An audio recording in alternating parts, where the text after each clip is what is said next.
Dalawa LPA at isa pang namumuong sama ng panahon, binabantayan sa loob at labas ng PAR. Dalawang LPA na ngayon ang binabantayan sa magkabilang bahagi ng bansa na parehas ding nasa loob ng PAR. Una ang nagdaang LPA, 98W, na una nang dumaan at nagpaulan sa Southern Luzon kahapon at patuloy na ngayong kumikilos papalayo ng bansa. Ikalawa ang panibagong LPA na nabuo sa silangan ng Bicol Region at nagbabadyang maging bagyo habang nasa silangan ng Luzon sa mga susunod na araw at posibleng kumilos papalapit sa Northern Luzon. Tatawagan itong Mirasol sakaling maging bagyo. At ang kumpol ng mga call upon malapit sa #Guam na nagbabadya ring maging LPA at potensyal na bagyo na inaasahang papasok rin ng PAR sa weekend. Babantayan ang magiging kilos nito dahil posible itong kumilos papalapit din sa Northern Luzon sa susunod na linggo bilang malakas na bagyo. Tatawagan itong Nando sakaling pumasok o mabuo na sa loob ng PAR. Inaasahang hawatak din ito ng habagat na magdadala ng mga pag-ulan partikular sa kanlurang bahagi ng bansa.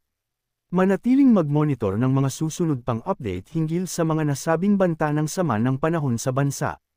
Malakas na buhos ng ulan sa iba't ibang panig ng bansa naranasan ngayong araw, maging alerto sa banta ng pagbaha o pagguho ng lupa lalo na sa mababang lugar. Samantala, bagong LPA na nabuo sa silangan ng Bicol Region, nagbabadyang maging bagyo sa loob ng 48 oras. Sakaling mabuo, tatawagan itong Mirasol. Tropical Cyclone Formation Update. Ang Low Pressure Area, LPA-09C, namataan sa layong 475 kilometro. Kanluran ng San Jose, Occidental Mindoro, ay malabo hanggang mababa ang tsansang maging isang bagyo sa loob ng 24 na oras. Low Pressure Area, LPA-09C, Invest 98W. Sa ngayon, malabo hanggang mababa ang tsansang maging isang bagyo sa loob ng 24 na oras.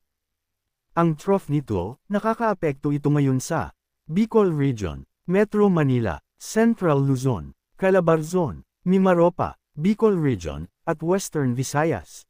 Dahil dito, makakaranas ng maulap na kalangitan na may kalat-kalat na pag-ulan, pagkidlat, at pagkulog na posibleng magdulot ng mga pagbaha o pagguho ng lupa dahil sa katamtaman hanggang kung minsan malakas na pag-ulan sa Bicol Region, Metro Manila, Central Luzon, Calabarzon, Mimaropa, Bicol Region, at Western Visayas. Cloud Clusters. Mayroong mga cloud clusters sa silangan ng bansa, sa loob o labas ng Philippine Area of Responsibility, PAR. Ang isa nito ay nasa silangan ng Eastern Visayas Bicol Region Area at ang isa naman ay nasa labas pa ng PAR.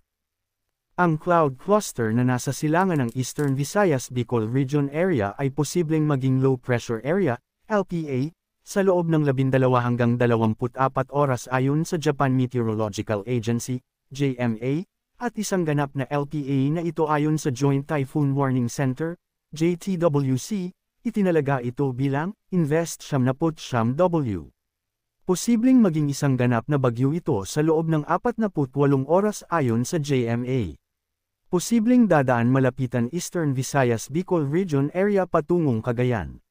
Ang isa pang cloud cluster na nasa Guam at Northern Marianas ay posibleng mamuo din bilang isang LPA at posible rin maging isang ganap na bagyo sa susunod na mga araw. Wala pang tiyak kung saan ito dadaan. Easterlies.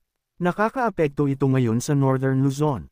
Dahil dito, makakaranas ng maulap na kalangitan na may kalat-kalat na pag-ulan, pagkidlat, at pagkulog na posibleng magdulot ng mga pagbaha o pagguho ng lupa dahil sa katamtaman hanggang kung minsan malakas na pag-ulan sa Cagayan Valley.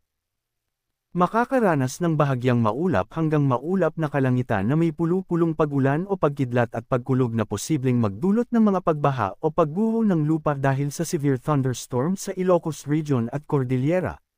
Administrative Region, localized thunderstorms makakaranas ng bahagyang maulap hanggang maulap na kalangitan na may pulu-pulong pag-ulan o pagkidlat at pagkulog na posibleng magdulot ng mga pagbaha o pagguho ng lupa dahil sa severe thunderstorms sa nalalabing bahagi ng bansa, kabilang ang Bicol Region.